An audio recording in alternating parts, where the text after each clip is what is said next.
एक बार की बात है, एक गांव में एक साहूकार रहता था। वह अपने व्यापार के क्षेत्र में काफ़ी उन्नति कर चुका था, जिसके बदौलत उसके पास धन संपत्ति किसी भी चीज़ की कोई कमी नहीं थी। लेकिन एक बात उसे खाए जा रही थी कि मेरे मरने के बाद मेरा बेटा अपना जीवन कैसे संभालेगा, क्योंकि उसका बेटा दिमाग से बिल्कुल नासमझ था। उसे बाहरी दुनिया की बिल्कुल भी समझ नहीं थी। कुछ दिनों के बाद साहूकार का स्वास्थ्य खराब रहने लगा। अब उसे महसूस हो गया था कि उसकी मृत्यु किसी भी क्षण हो सकती है। तब उसने अपने नासमझ बेटे को बुलाया और उससे अपना जीवन संभालने के लिए 4 बातें सिखाई। पहली सीख, बेटा जब भी काम पर जाए तो छाँव में जाना और छाँव में ही घर वापस आ जाना। दूसरी सीख, घर के चारों तरफ चमड़ी की बाड़ यानी चमड़ी की बाउंड्री बनवाना। तीसरी सीख, हमेशा मीठा भोजन करना। और चौथी सीख, पत्नी को हमेशा बांध कर पीटना। बेटे को 4 बातें सिखाते ही साहूकार जी स्वर्ग को सिधार गए। अब बेटे ने अपने पिता की 4 बातें अपने जहान में बैठाई और एक नई जिंदगी की शुरुआत करने लगा।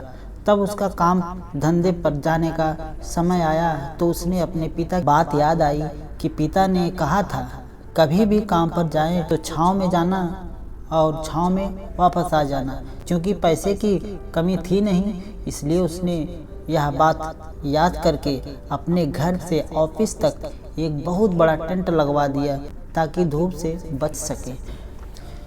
पिता की यह बात याद करके अपने घर के चारों तरफ भैंस की चमड़ी की बाउंड्री बनवा दी, जिसकी बदबू से आस पड़ोसी के लोग दुखी होने लगे।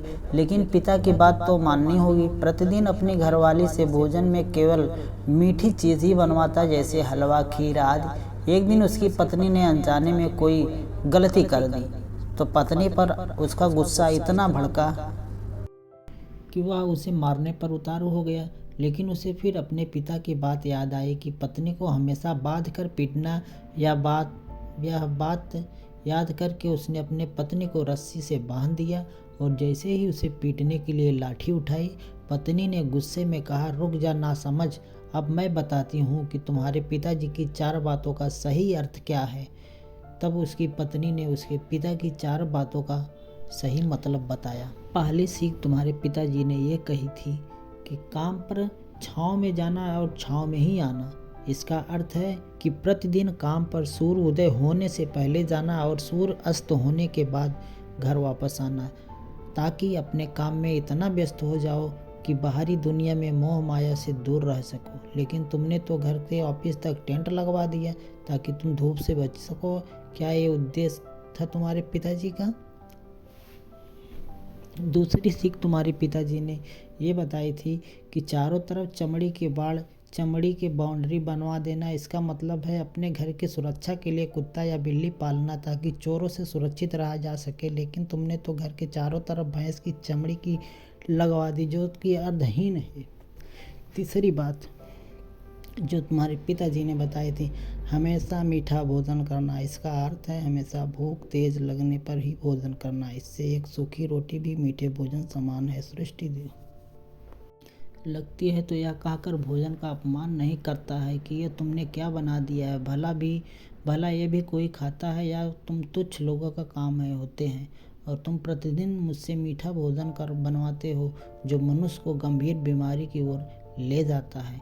चौथी और अंतिम बात तुम्हारे पिताजी ने जो कही थी, पत्नी को हमेशा बांध कर पीटना। इसका अर्थ जानते हो? इसका मतलब है कि पत्नी को केवल तब तक पीटना जब उसके कोई औलाद हो जाए, क्योंकि औलाद होने से एक स्त्री रिश्तों में बंध जाती है। जब तक किसी स्त्री की औलाद नहीं है तब तक वह स्वतंत्र है।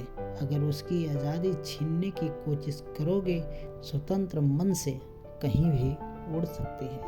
हाथी के दांत दिखाने के और तथा खाने के और, अर्थात पिता ने सिखाया कुछ और बेटा सीखा कुछ और। उसकी पत्नी इतने दिनों से मौन इसलिए थी क्योंकि वह अपने पति के नासमझ दिमाग को भली भांति जानती थी। इसलिए उसने अपने पति को उसके हाल पर छोड़ दिया, करने दो जो करता है। लेकिन नौबत जब सच में उसके ऊपर आ गई तो वह भड़क उठी और उसे अपनी चुप्पी तोड़नी पड़ी। तो दोस्तों, यह कहानी आपको कैसी लगी हमें कमेंट करके बताएं, और ऐसी वीडियो देखने के लिए हमारे चैनल को सब्सक्राइब कर लें, बेल आइकन को दबा लें। फिर मिलते हैं एक दूसरे वीडियो में, तब तक के लिए ओके बाय, जय हिंद।